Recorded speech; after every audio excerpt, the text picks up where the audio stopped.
I'm just going to start with a really simple yes or no question.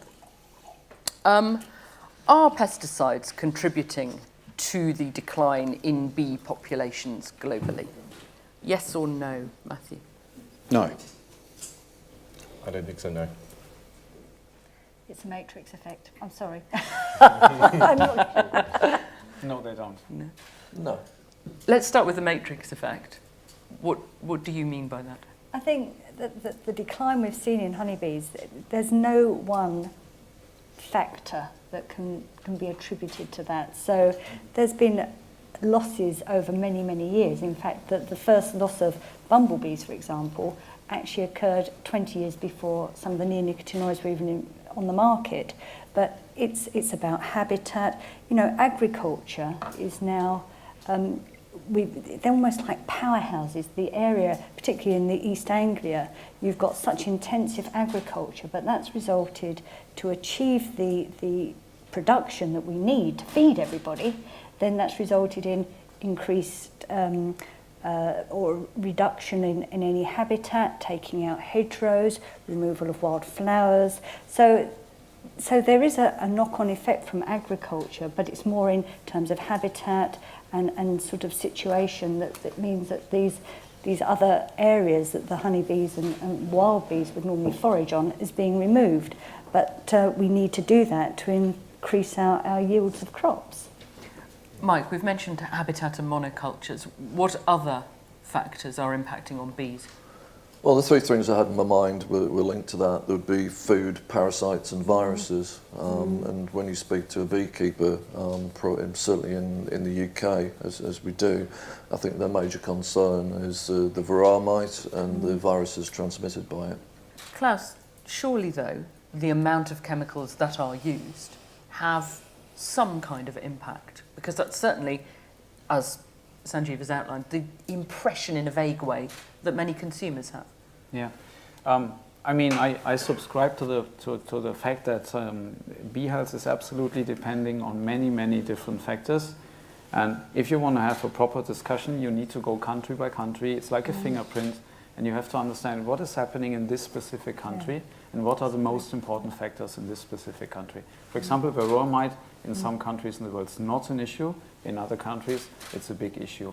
How are pesticides interacting with it? I really am convinced if they are used according to the label instructions, they represent really the minor part of the issue. And this was interestingly confirmed by a survey which was put forward by the European Commission in 2011, when they were asking bee research institutes and also beekeepers in Europe what, from their perspective, is the key problem.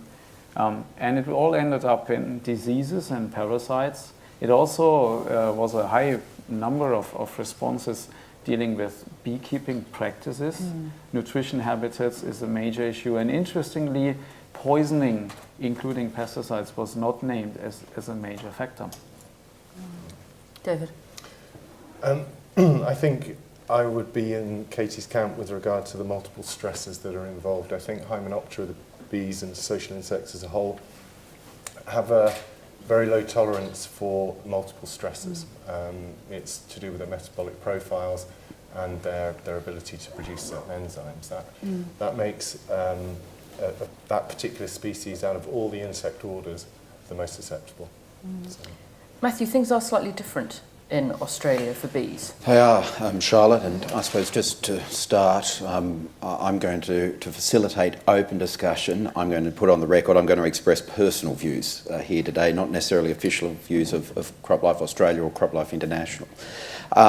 Australia, I think, highlights one of the great examples that shows from the EU decisions. If you think the problems that government can create are bad, just wait till you see their solutions. Australia is one of the world's largest user of neonics, something that's forgotten in the discussion, a technology that was developed to have a less lethal impact from an accidental occurrence than all the products used by farming before them. so largest user of neonics, and we have a growing bee population, and we have no colony collapse disorder. And so the key factor, of course, again, not wanting facts to get in the way of bad decisions in the EU, is we don't have varroa mite and we don't have small hive beetle. And they're the issues that then put real stresses on bee populations. And that's when, you know, you can have other impacts. An extra stress, for example, then will have an impact. Of course, in Australia, the greatest threat to native Australian bees is the introduced European honeybee, the bee used for honey production and for pollinating. So there's multiple examples, but this simplistic, oh, it must be chemicals, is false, it's wrong. There's no real data to support it. But more dangerous than that, and it's the thing that concerns me about the debate, is while ever activist groups wish to reduce the debate to that, we don't find the solution to address the problem. And that's the real threat. And of course, the other issue is we have a larger, both in Australia and globally, a bee population now than we did 30 years ago. So the facts don't seem to get in the way of this debate a lot of the time. Why is a neonic not just an added stress in your matrix of stresses? I think pesticides, if they're not appropriately used as recommended on the label, they can be an added stress. But I think it's important to remember, as long as they're used in accordance with good agricultural practice and as recommended, then they shouldn't add stress. But unfortunately, there are occasions when farmers don't always follow the recommendations, and then it does add to the burden that the bees are struggling with. Ladies and gentlemen, we're doing this in a slightly different way this morning. If you want to jump in, if you want to make a point, wave your hand in the air and I'll bring you in. We thought that would be easier than trying to save all your questions on these various topics until the end. So if anyone wants to jump in, then please do. The EU does have a ban on 3 neonicotinoids. And I am an instant expert on this, as Sanjeev would say, because I made a film about this for Countryfile about a month ago, so obviously I know completely everything about it. One of the things that did become clear during that piece was that although it was advertised as a 2-year ban, which is being reviewed this autumn, it is very likely to go on, particularly because some of the studies that are being done as a result of it won't be actually ready in time. Where, from your point of view, is the science on this? Because everybody you talk to says, well, we'll just do what the science tells us, and then the science doesn't seem to be able to give it a nice binary yes or no. Do you want to start, Mike? Yeah, so for me, I mean, the science goes down a lot of dead ends sometimes, and it almost gets turned now into sound bites and you know, sensational stuff. And so you get things around people saying laboratory tests are good, field tests are bad. I mean, it's really not as simple as that. The way I would look at it is you generate the data, you look at it holistically, and you make an assessment of the risk. And one of the key things I think they make with the laboratory tests is that it's accurate. I accept if you do stuff in the real world, it's not as accurate as a laboratory study. But set against that is the fact it's a huge extrapolation from a simple toxicity test in a laboratory to how that affects a bee in the field, let alone how it affects a beehive in the field. So in some ways there's a lot of science, there's a lot of data. There was probably enough data out there to take a decision beforehand. There's even more data now, and so I don't think it's at all data light, and I actually think it's one of the most data-rich areas, neonicotinoids and bees. It's just people are not keen to make a judgment. Because even the European judgment, it's not these things are bad, it's like these things may be bad, we're not sure, we're just going to sit on our hands for a few years. So. Or you could argue, just playing devil's advocate here, that you're taking the precautionary approach, which is sensible in the circumstances. The precautionary approach, based on what? That was the question we had in 2013, because when the assessment of EFSA was published, we were quite taken by a big surprise when we saw this report, because actually what we saw was that they used a new kind of a risk assessment scheme which we didn't know, and which has not at all been agreed by the member states, and which is still not agreed by the member states. So in 2013 there was a situation which was slightly chaotic because the basis of all these decisions was unclear, which poses a huge issue for the industry because we need a halfway stable regulatory environment and predictability of decision making. Yeah, so that was one of the big issues, and then it was really rushed through. The process was kind of rushed through. We didn't even have a chance to interfere into the discussion. And interestingly, the other thing was this fairy tale of the 2 years ban. At no point of time it was a 2 years ban. It was a clear restriction for certain uses in certain crops, with the only announcement to revisit the decision 2 years later. But it's not restricted to 2 years, so it doesn't stop now. There have been a number of derogations, wonderful word meaning exceptions. So here in the UK, some farmers in some areas can use neonics on their oilseed rape. The same is true in other countries across Europe. That surely makes a difference, doesn't it? Both to the argument and to the practicality of it all. And some of the countries that have granted the derogations voted for the ban. So how do you piece that one together?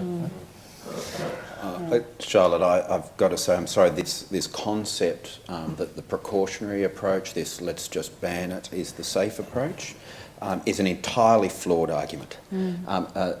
Hundreds of millions of euros have been taken off agricultural production in Europe as a result of the ban.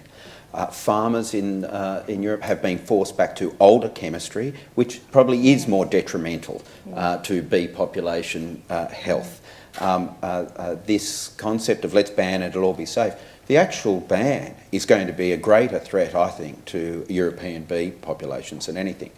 In Australia, the regulator, well, because you're forcing farmers into using older chemistry that neonics have replaced, you really will cause problems. You have a massive economic impact on agriculture.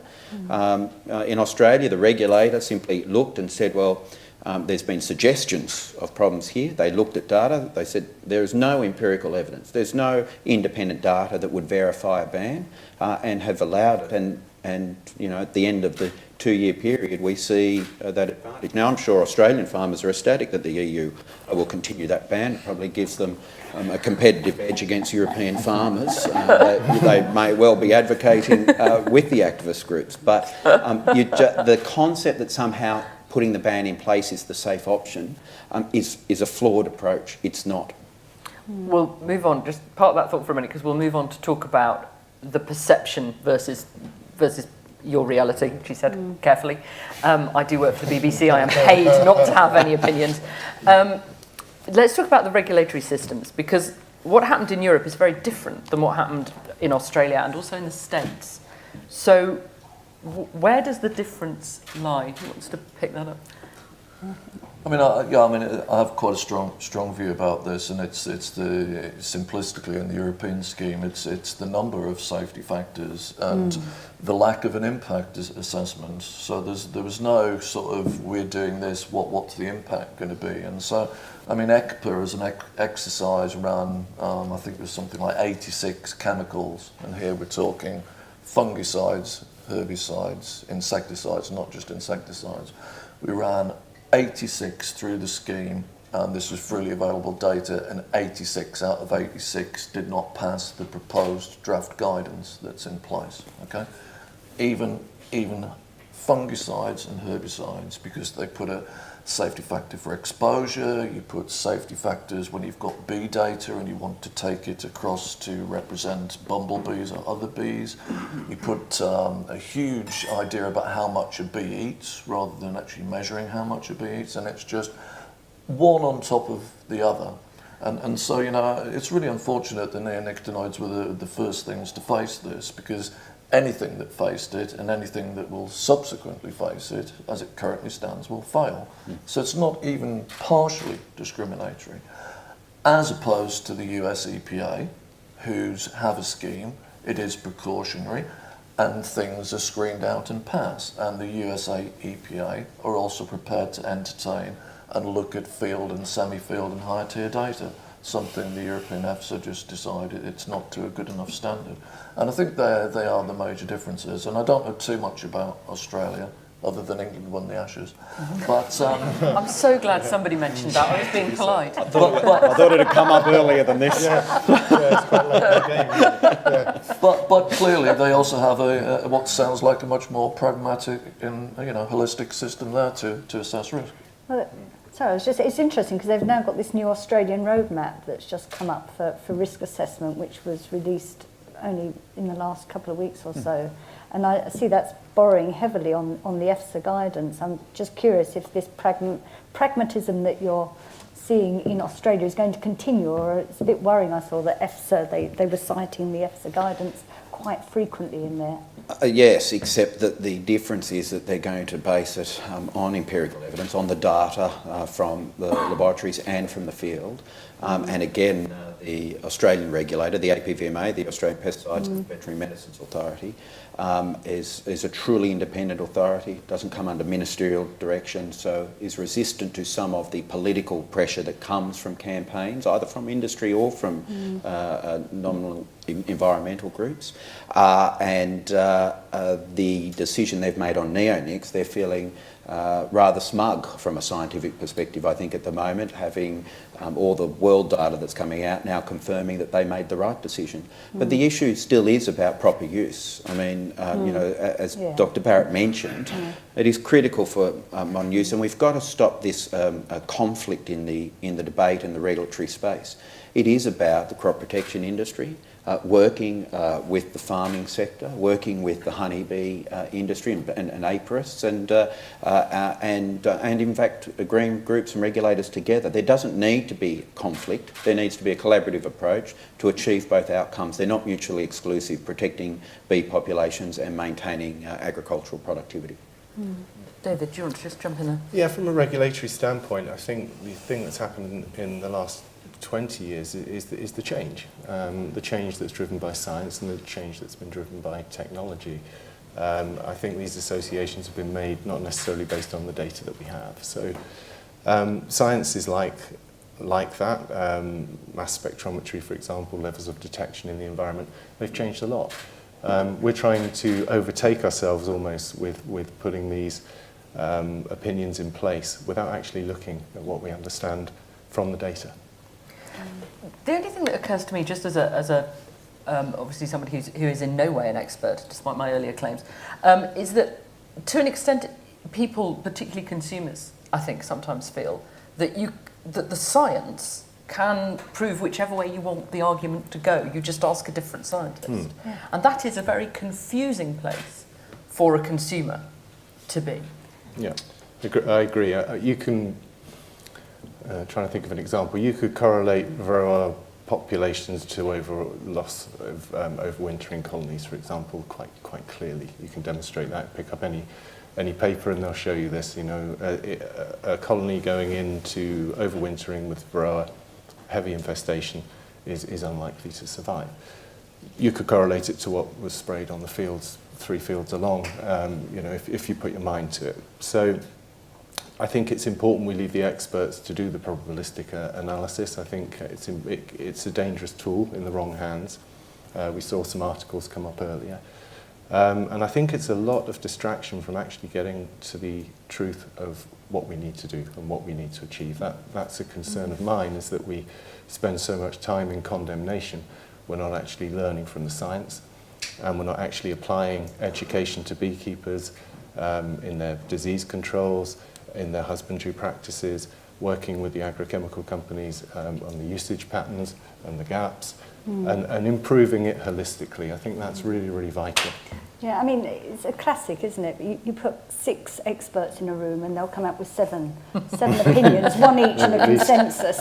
So, trying to get anybody to agree on the data and what it's telling us is going to be a challenge. But I do think the crop protection industry also could do a lot more to try and promote. I think they're sort of shrinking violets to some degree, and perhaps not always good at advocating their own, all the good work that they do, and maybe they should be doing a little bit more to, I know that the feeling sometimes is, well, we can't because we're seen as biased, but I'm thinking sort of 30 years ago, when I was then working what was Bayer then, we frequently went to agricultural shows, we were interacting with the public, trying to communicate exactly what we were doing and why we were doing it. And I think there is a real role there, because I know you're a journalist, excuse what I'm going to say next, but you know, you do It's okay, I'm coming close behind you, I think. you get dreadful headlines, don't you? You know, Frankenstein food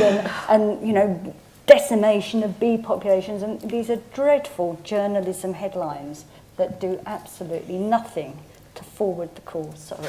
Don't take it personally. Really, I'm not. No, I don't do any writing. Can't spell. The gloves are off, aren't they? yeah. Seeing how the Yeah. cricket's been mentioned, Charlotte. There is a factor here with regards to journalism, and actually it's a result of the commitment to professionalism. The BBC, to a lesser extent, I would say the ABC, the Australian Broadcasting Corporation, has, in that you have that, your great professional commitment is to bring a balanced perspective.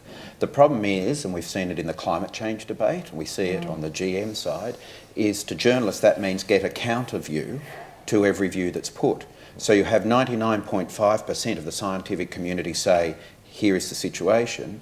You run that story, but then you feel the obligation to find that 0.5% crackpot to put the counter view, and so it's not actually the community's fault that they believe that there is this disconnect or this argument, because they think that's a 50-50 weighting, where in scientific terms it's not.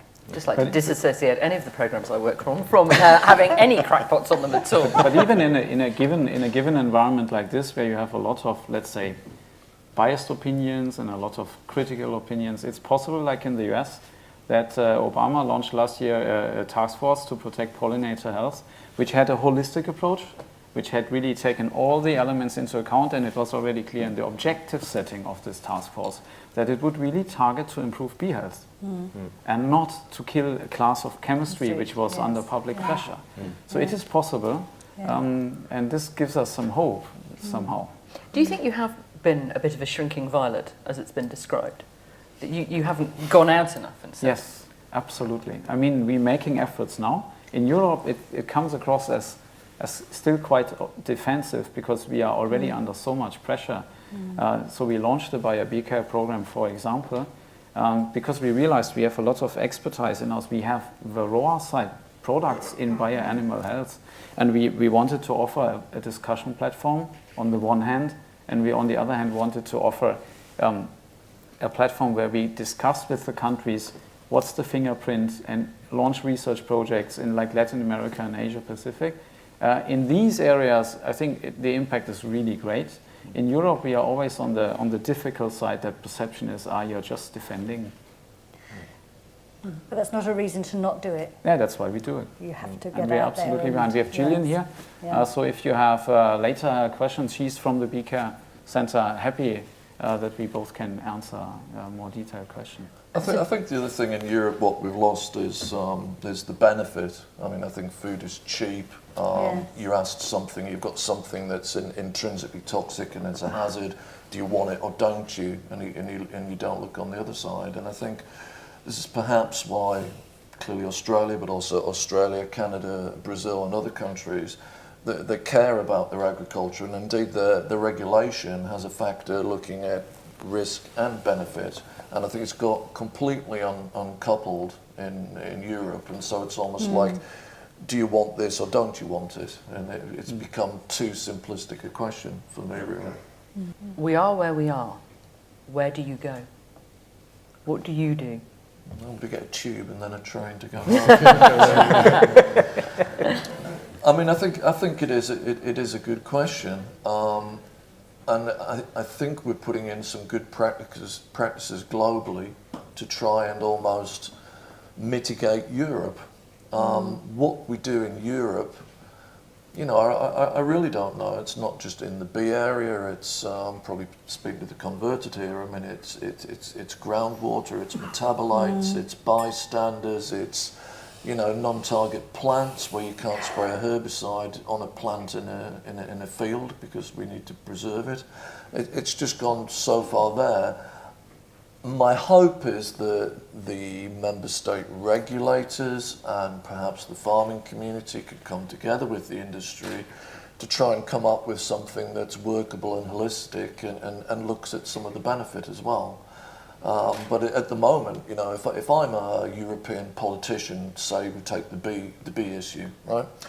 Do I do something to try and cure Varroa? Do I do something to try and cure viruses?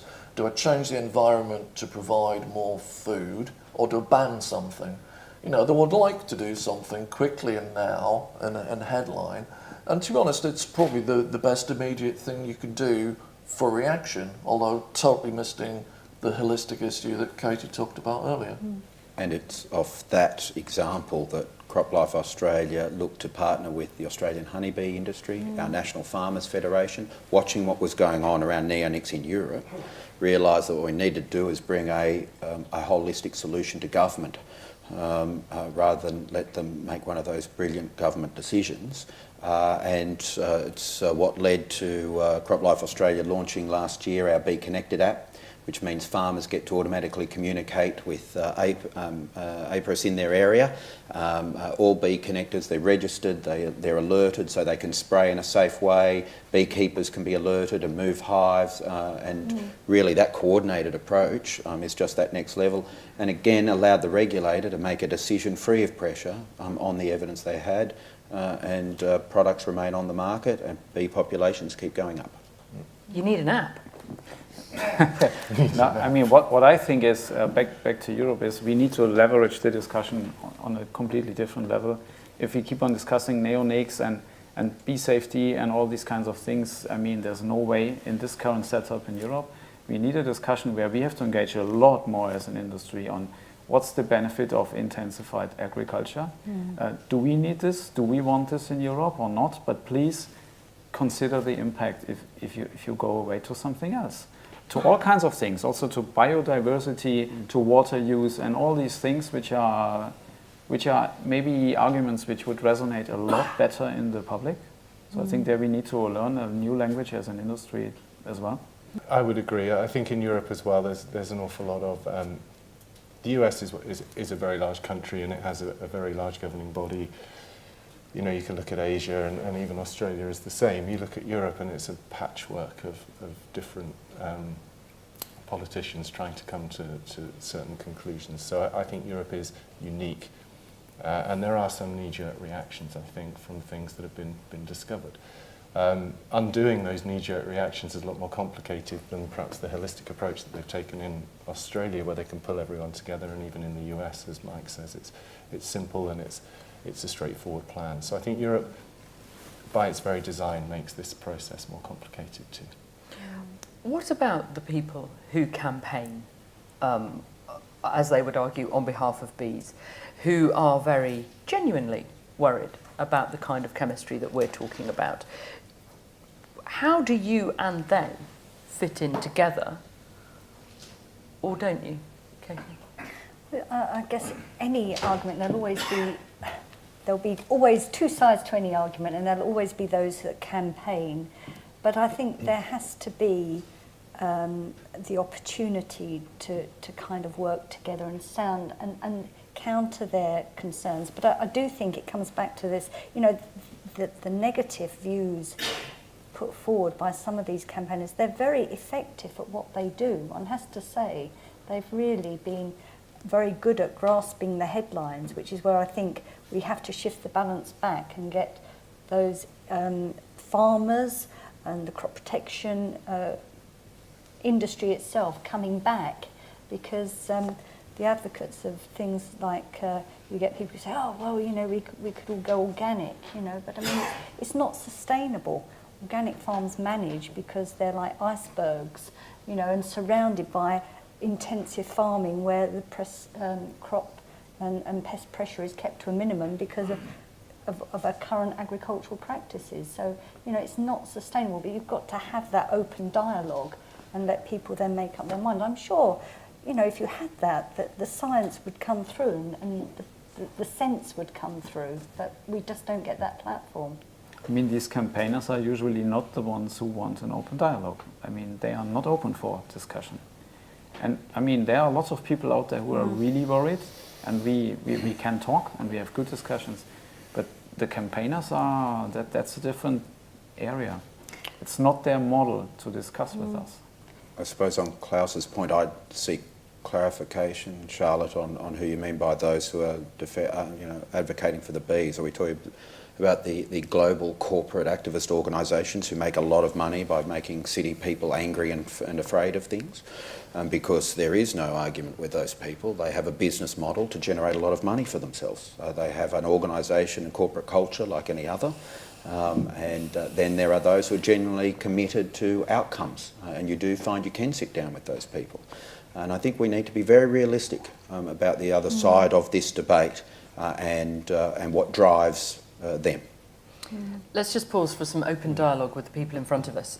Any questions or comments from you guys? I don't know if, I'm assuming we have a microphone is going to come wandering towards you. I have a glamorous assistant. There we go. If you could tell us who you are and where you're from before you say anything else, that would be great. Thank you. I'm Andy Beer. I'm with Agrow. I've been reporting on this industry for about the last 25 years. I'd just like to make an observation. I think it's interesting you saying that the industry needs to get its voice heard. The industry's been saying this for 25 years, and the public won't listen. Is that because of the way you are putting your message, or...? Yes. Yeah, but there's been countless initiatives over the years to try to get the industry message out. And that's interesting, actually. CropLife America, they have an initiative to get things out. And they say that in a forum like this, they would say to all of us, whenever you're out to dinner with your friends, try to put the point across, the industry viewpoint across. So you start small, and maybe that's just one way. Do you feel that? Do you, as obviously leading people in this industry, feel that you are pushing against a fairly closed door? I'm new to the industry. I'm not of the industry. As I said, my background is defence and defence industry and politics. And I sort of agree and disagree with Andy.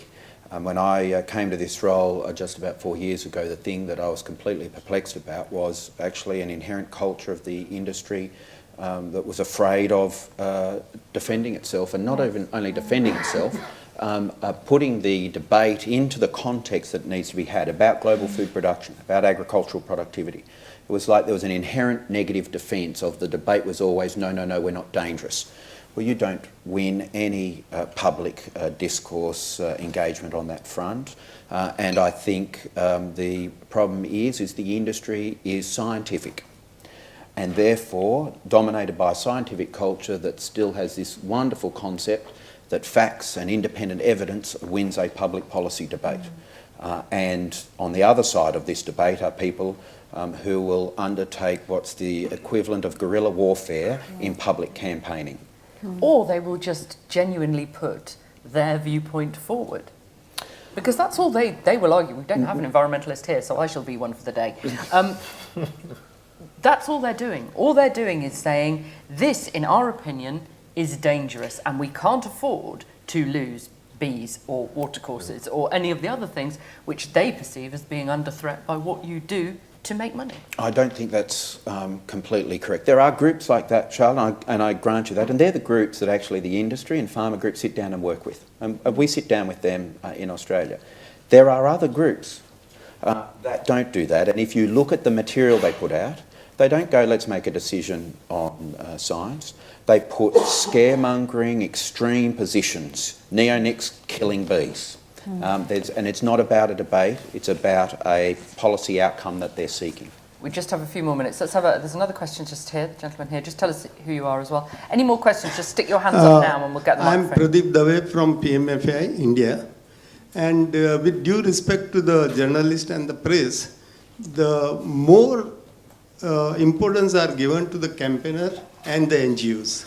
The first day you will have a title, big headings in the newspaper, and when industry try to explain, they are not taken care. So public is always misguided. When industry comes with the explanations and the scientific data, they are ignored. This is what happening in India now. All NGOs now are under scrutiny, and their accounts are also under scrutiny. From where the source comes, from where the money comes to the campaigner, everything is under now scrutiny. So we always feel that whenever these NGOs and campaigners are given a importance and headlines, and when the industry comes out with the explanation, scientific data, nothing has been published. No headlines. Thank you. Thank you. Any more comments? Two gentlemen behind. One's got a microphone. Well done. Jimmy O'Connor, now Envigo, previously HLS. I kind of want to bring a few of the points together. The point that Matthew made about the politics and being able to handle the campaigns which are created by activists. If any organisation knows about that, then ours certainly does in terms of the animal rights. And they are very effective at what they do.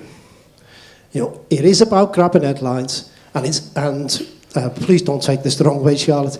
It sells papers. It gets headlines. It gets to the news, and that's what drives the opinions of the public. The public impact the politicians. The politicians go to, let's be honest, to preserve their livelihood and continue as politicians. Now, coming back to the point that Mike was making earlier about the precautionary principle and the impact, one of the things that we have started to see as a contract research organisation is the impact of what Europe is doing with the precautionary principle. And that is that companies now who are looking to develop new active substances, and I'm thinking about from the Asia-Pac market, actually are not going to Europe, at least not in the first instance, because the cost-benefit exercise to a company in that particular instance means that the decision is easier. They'll just go to the US first, and then if they can create a war chest and they think they will get their registrations, they will then come to Europe. We have seen a definite change in the approaches from the companies. And what is that doing? It's going to disadvantage European farmers. Yes. I would like to add on top of what you say, which is absolutely correct, that it's even a risk today to enter the registration process in Europe, because all the evaluation documents will be published. So we will have the EFSA report published in the internet. And I mean, if the authorities in Brazil and in India are going to study this and it's the first public document, you effectively pose a risk on your approvals in the other regions. Actually, ultimately, you know, the side of the coin, if I was going to be a doom monger and got my crystal ball out, you could almost foresee a time when the European regulators become so precautionary about having new chemistry, we'll have some major disease outbreak, something like potato blight in Ireland, and it will almost take something like that to make the pendulum go the other way, because they're just being so precautionary. We'll have nothing in the toolbox to deal with a major pest outbreak.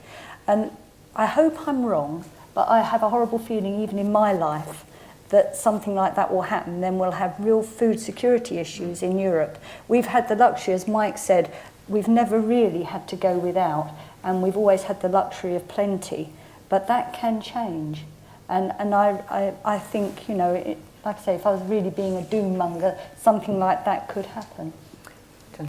Daryl Chapman from Envigo. If I could just bring it back to the discussion about public perception. I'm extremely new to this industry, and I come from a history base where we relied purely on the science to get our message across in an issue around mammary implants. And we had to change our approach from an industry perspective with the huge potential and marketing groups and departments that exist within these companies need to sit down and look at how they counteract the message that's coming from the activists. And until that really occurs, then I think public perception will always be based on, I'm afraid, journalistic headlines. I just want to jump in there because we're going to be talking about public perception, particularly with pesticides and genetically modified crops, after the break, and I am very aware that I have eaten into 5 minutes of your coffee break. Just very briefly, I want to go around the panel, so as brief as you can, because there's coffee riding on this. Do you feel, we're in a review situation now of neonics in Europe, do you feel that anything is going to change in the next couple of years? From an external perspective, no. It looks like the scenario that Katie mentions. You need some disaster to occur for common sense to come into the regulatory environment. In the next couple of years, I doubt, because of the gathering of the information that's required to address the allegations now. Sadly, I don't think it will. I think it can't, and the B assessment is only one. There's many, many other areas where the assessment process is also in a very unclear and foggy stage, so I think we will continue for a while. I think it will change. I think we'll get the neonicotinoid users back. I don't want to put a timeline on it. And I think we will have member state countries starting to use studies, data, risk assessment and judgment, and we'll move away from politics, spin and sound bites. On that note, can I thank the panel very much indeed for a very frank and entertaining discussion.